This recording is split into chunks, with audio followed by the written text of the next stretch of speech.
All right, guys, welcome back to the Value TV show. We have another live episode with another amazing guest. I told you this is the TV show where we give people tools to have and maintain healthy relationships. Everything we're talking about is giving people tools to have and maintain healthy relationships. I'm honored for this guest that I got right now. He's not just a guest, he's a brother, he's a cousin, he's a family, he's a mentor, he's a father, he's a DJ, he's a barber, he's a realtor, he's... This guy.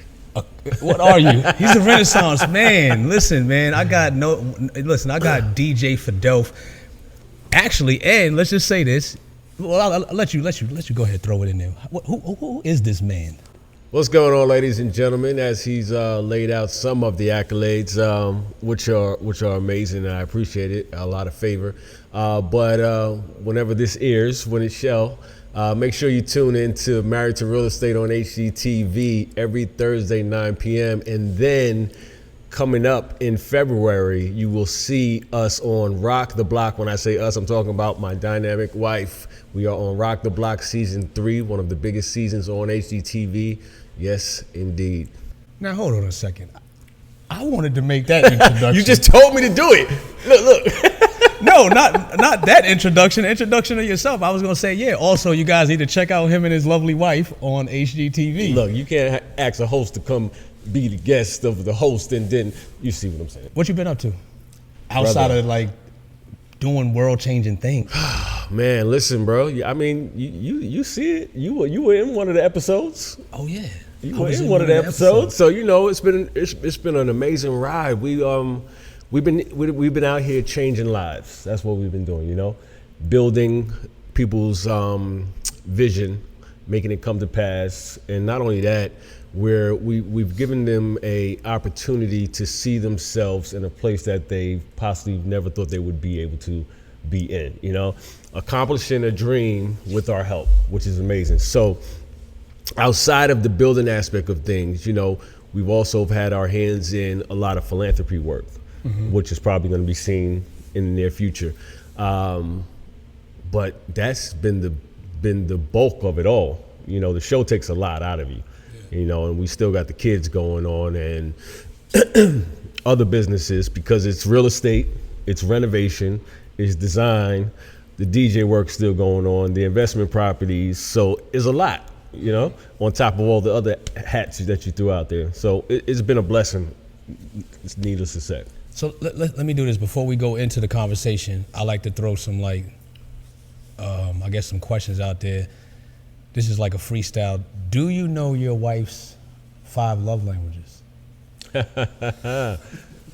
Yes, I do. Or could you list the first 3, the top 3? Definitely. One of them is communication. One is security. And no, you're not getting away with that. That's not one of the languages. I'm gonna list the languages. I'm gonna list the languages. We're not doing that, everybody. So you have gifts. Yep. Words of affirmation. Yep. Acts of service. Physical touch. Yep. And which one did I miss? Words of affirmation, acts of service, physical touch, gifts, and quality time. So what would be her top 3? Like I said, communication, words of affirmation. Okay. Right? This touch, quality time. And what are yours? See, here's the thing about these five words of affirmation. Languages. I mean, languages. We all want all 5. We all want all 5. There's no ifs and buts about it. As a human being, we want all 5. But here's the thing. We want all 5. Have you read the book? Yeah. We want all 5, but not all 5 fuel us the way that one of the others may. Yeah, that's correct. For instance, giving gifts, some people could care less about them. You know, spend time with me. Your gifts mean nothing. They're monetary value.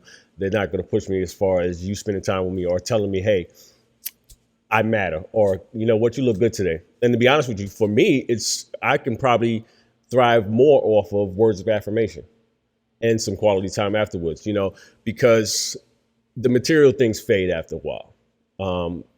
You can't put a price on someone saying, you know what, I value you. I value your time. I value being with you. That by far is better than any other thing for me, you know?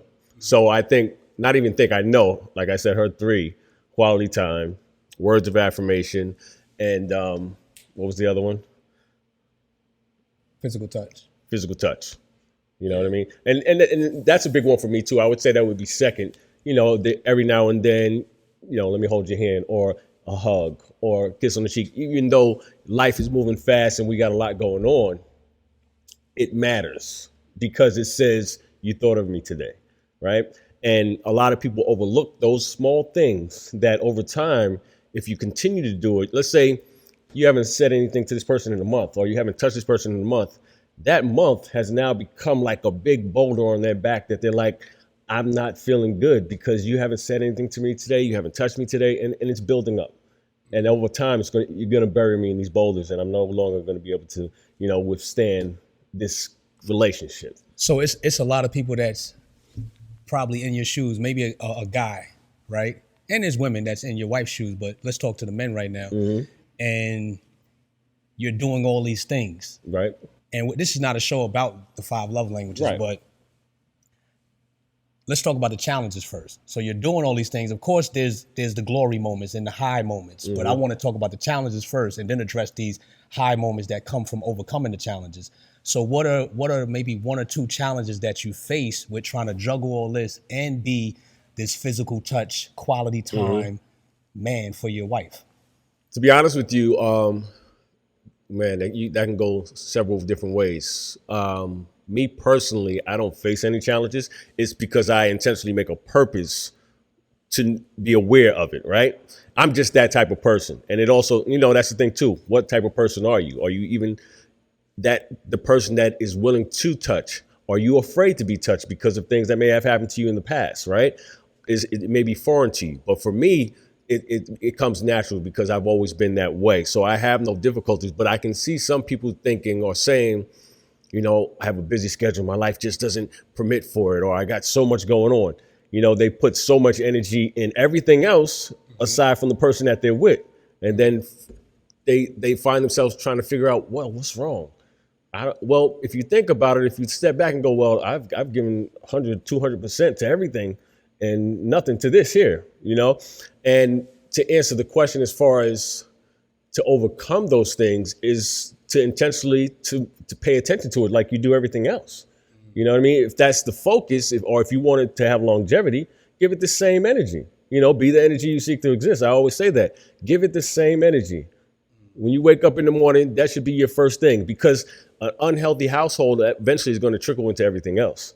You know, it's going to show in the way you work. It's going to show into how you react to other people, because, and matter of fact, you might not even be able to put your finger on it at times. And you're like, I don't understand why I feel a certain way. It's because your household is not right. You get that correct. And then when you go out into this world, things, you know, magnify, or they gravitate to you a little bit better. Speaking of household, from a construction point of view, how important was the foundation when building this life and this legacy? Well, while building this life and legacy with your wife, how important is the foundation? Oh, it's extremely important. You know, when you look at anyone that you're going to build a life with, right? You have to look at the things that they honor, the things that they respect, how they treat other people, what are their the qualities that they seek in other people, what are their life goals, right? Because that foundation involves all of that. You're dealing with something or someone, for instance, that says, well, you know, for me, I don't honor my mother, don't honor my father. Well, how do you think they're going to treat you, right? How do you think they're going to treat their kids?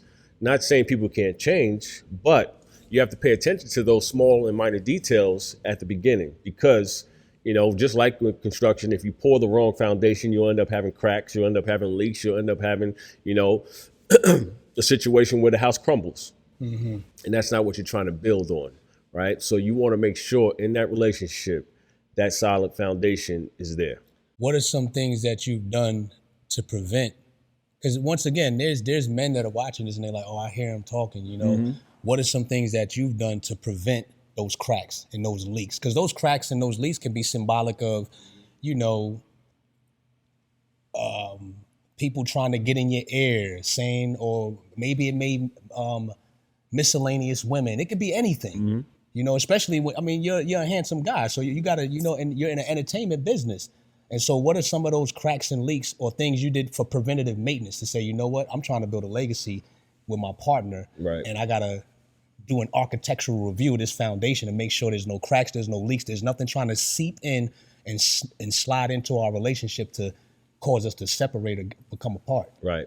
Well, one of the ways that you protect yourself is you seclude and subtract yourself from a lot of situations, right? You know, if you know for some reason, if you're in a certain environment, something always seems to go wrong, or you know there may be an opportunity for something to go wrong, exclude yourself from that situation, right? Or make sure you check your surroundings constantly to make sure the people that you have in your circumference are doing right by you or want to do right by you and your partner. You have to intentionally check yourself every day and say, am I doing right? Is this going to work for us? Is this better, not just for me, but for the whole picture, right? Okay, so with that right there, paint a picture. How does that look for you? I hear what you're saying, but how does that look for you? Like, you got to encourage yourself. How does that look like? You wake up in the morning. What does that look like? Well, see, I have to I'm speaking to someone listening or someone watching because I know what I do. Matter of fact, it's not even what I do. I've just always been the person to say, if I'm going to be with someone, they're going to get the respect that they need, especially as a girl dad. Now, when it comes to women, I'm extremely guarded because I'm like, I want my 3 girls to be treated with the same respect. So again, it goes back to being the energy you seek to exist. I'm going to be it. I'm going to walk the walk. I'm going to talk the talk. I'm not just going to be out here. Okay, this is what you see on TV, or this is what you see on these blogs or these podcasts. I'm going to be it. When these lights turn off, that's who I really am. You get what I'm saying? You have to really make a conscious effort intentionally to be what you say you want the world to see. Okay, so that's where your mindset is now. Mm-hmm. You mentioned the word renovation, because I know you have a construction mindset or a contractor's mindset. What type of renovation did you have to go through to get to this mindset you have now? Good question. You know what? Trial and error, definitely. Had to fail a few times. Had to step back and say, even in those failures, when I knew, bro, you shouldn't have never did that to begin with. I had to fall in order for me to say, all right, I definitely shouldn't do this. Definitely shouldn't do this next time, right? A lot of trial and error, a lot of self-checks, a lot of failures that I had to correct. A lot of time with self saying, what do you want? What do you truly want, right? What are you going to do to fix it? Okay, let's take a step back, look at the bigger picture. What doesn't belong here? What do you need not to go after anymore, right? Let's drop any ego that may exist. Let's pay attention to what is working and what's not working. A lot of self-evaluation, a lot of subtracting things as well. You know what I mean? So we segue from the challenges, and now we're having these glory moments or these high moments. Do you feel, what should I say? Is there anything trying to, do you see anything trying to deter you, like almost try to pull you back? Because sometimes when you're moving forward towards success and things, the limelight is happening, the platform is growing, it's always this energy or even environments like, why don't you just come back and be regular? Right. I don't know if it's so much that things or people are attempting to pull me back. I think they're trying to be a part of it. But the problem is you can't let everyone be a part of it because they haven't changed or they don't have they don't have good intentions, right? It's more so hidden agendas.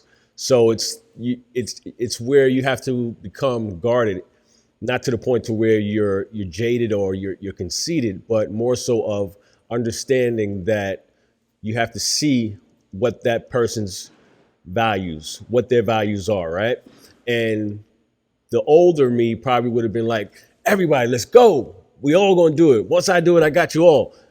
But now the wisdom says, step back, do what you need to do for those that matter, right? And just pay attention. Your focus. So here's how I look at it. There was a time where had I got everything that I wanted, because I wasn't ready, I would have ruined it all. But I'm at a point now to where I understand exactly what needs to be done in order for me to keep it, right? So I have to make sure that anyone that comes into this situation understands that as well. It's not just, all right, everybody, come on, we got this. Right now, it's a limited situation because now you're dealing with my wife, you're dealing with my family, you're dealing with the kids. It's not just me anymore, right? So I got to make sure the ship stays afloat. So do you find yourself separating from a lot of, because now it's imagery involved, and everybody's intentions, like you said, and motives aren't the same. Right. So that separation will keep you out of certain environments. Do you find yourself, I guess, mapping out like, you know what, I can't accept every invitation now? Oh yeah, easily. I mean, that started a long time ago, though, even before any TV show or any type of accolade. I think that started probably with Kendall, my second daughter. You know what I mean? To where it was like, that's probably going to affect her because somebody's going to say, oh, her dad is with so-and-so or her dad is doing X, Y, and Z. Everything, to be honest with you, the majority of the things or moves that I make is about them. You know what I mean? Because I'm thinking about the legacy that is going to be left for them or the future that's going to be placed upon them. It's all about them for the most part. And I'm just enjoying the ride of paving the path for them. So the children, because I mean, I know these beautiful young girls. Do you feel like they brought more glue to the relationship between just you and your wife and just, you know? Because sometimes when people have kids, it's like they get, even the parents get closer. Yeah. Well, not to say that they were not close, but it's like right. they just, there's more of a synergy now. I think it allowed us to grow as adults, right? And as that growth happened, it allowed us to see things within each other that we may have not seen in our early dating age or dating phase, even marriage, to where it was like, oh, I see a different side of you now because you have to, you know, bring out these attributes because we have another child or we have a child. You know, you see those changes just as a human being in general, and you can choose to stay or work on it together or just say, listen, we got some things to work on, right? But to answer the question, has it made it stronger? Definitely, I would say so, because you have to, it's a choice. It's literally a choice. You either choose to grow and stay or say, this is not for me and I can do this by myself, right?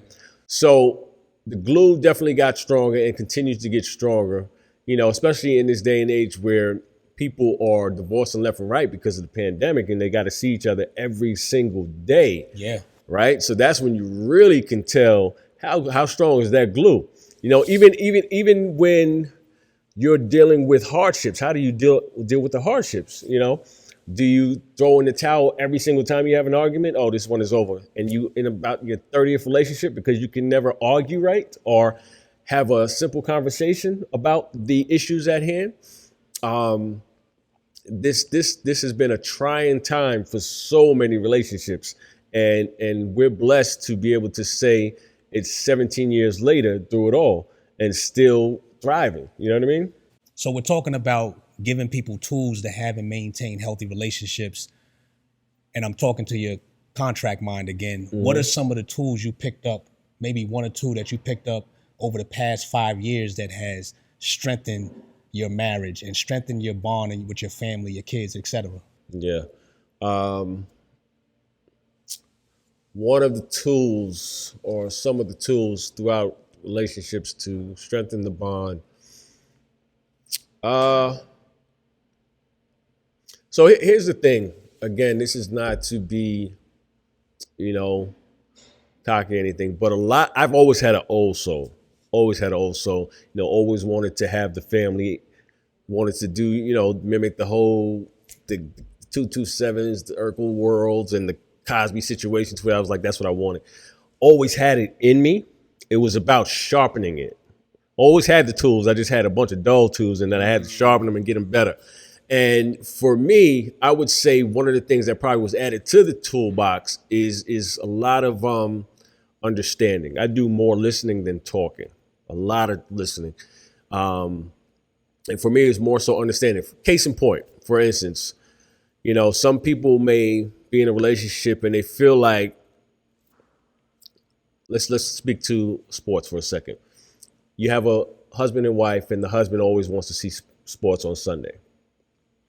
You have relationships where they may not last because the wife doesn't like it. I don't like sports. He always wants to see sports on Sunday. Right. It's about us being happy. Where people get confused is the happy part is what makes him happy will eventually make the entire house happy, and vice versa. Meaning, okay, he likes sports on Sunday, so have that conversation to where, okay, babe, you like sports, but can we limit it? 1 to 3 p.m. Sunday is all you, because I want to spend some time with you. There's an agreement that was just made. He gets to see his sports, you get to see him. So now there's no button of the heads. But there's those that go, well, I'm not happy because he wants to see his sports every Sunday, and this is just not going to work for us. No, that's you being stubborn. It's not going to work for you. Versus having an understanding of, okay, this is what I need, and this is what we need to do to get there, right? So it's that understanding of how things flow and how it's going to work, and it's not always just about you. Sometimes you have to let them have their moments in order for the entire thing to work. Another tool for me, I would say, is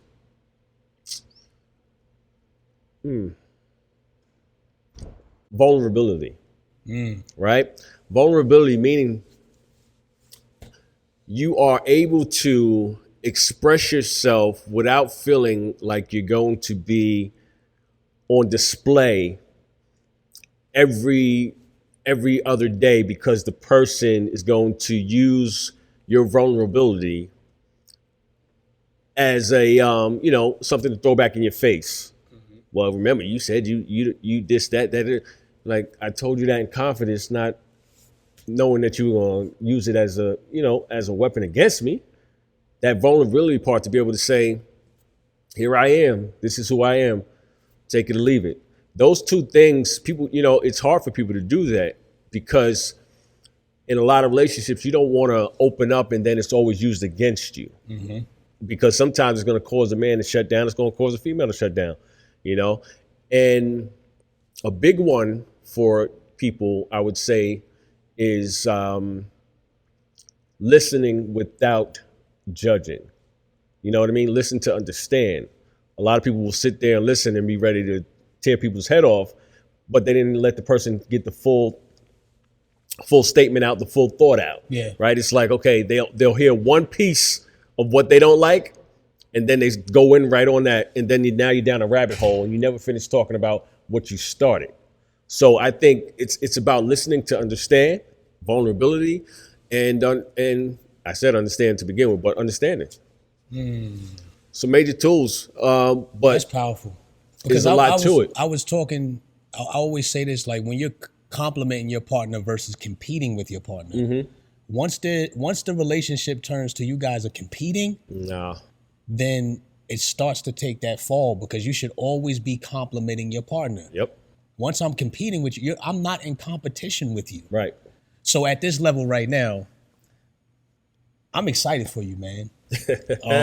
Actually, this is so crazy because, well, I'm not the first person, but you are one of the first powerful guests. All the guests are powerful, but in terms of the influence and the reach that has come on the Value TV show. which is going to have its own network soon. Yes, it is. Speak it out. Going to be broadcasted all throughout the world. Yep. So before we close out, I want you to look in the camera, and I want you to speak specifically to a man. Mm-hmm. Maybe he's in your situation. He has your caliber or influence, or he's trying to reach that level, and he has a family, and it's not going as smooth. It's a little rocky, and he's just like kind of stuck in this position. Like, what do I do? What advice, what words of wisdom would you give that man? Man. To the brother sitting at home, young man in a new relationship, I would say, speak your mind, but choose your words wisely. Speak when you are available, not just when you're there, not just when you're present, but when you're available, meaning you can speak when you're present and say all of the wrong things at the wrong time. But when you're available, meaning you have adjusted everything up, you know exactly what you want to say to your partner. Choose it in a way. Matter of fact, let me backtrack and do this. Be strategic with your conversations. Choose a time where the two of you are feeling great, things are going good, and strategically choose to be available and speak your mind, right? Because there may be something that's bothering you, and whenever you say something, it's addressed or it's taken the wrong way or it's shoved in your face. Speak your mind when you are fully available and able to say exactly what you want to say, and she is there fully present to understand it. I would also say, don't be afraid to speak out, right? Because there are so many times where we feel like I'm just going to shut down, and 2, 3, 4, 5 days from now, I'll say something and whatever happens, happens. And I'm only speaking to the person that really wants to be in that relationship and feels like I want this to work. I know this can work. I just need them to hear me. You have to be able to also, it's used all the time, have tough skin. But here's what I would like to put out there is that men and women are the same. They tell you, oh, toughen up, have tough skin. We use this on one of the platforms we was on before when we did the book tour. For men, words will dig deeper or bruise more than physical altercations or interaction. For women, it may be the other way, to where, you hit them and it's going to stick with them. But I would say for men, it's more so the words. So I don't want you to really like toughen up to the point to where you like forget everything. But I'm saying, understand that female is probably going to come at you in a way that is going to ruffle some feathers. And that's why I ask you to be available and strategic about when you choose to speak your mind and be vulnerable. You know what I mean? Man, there you have it, man. The amazing DJ Fadelf. Make sure you guys go and check out HGTV. You're going to have his social media. Everything is going to be placed on the screen. This is the Value TV show, man. We're giving you tools to have and maintain healthy relationships. Peace.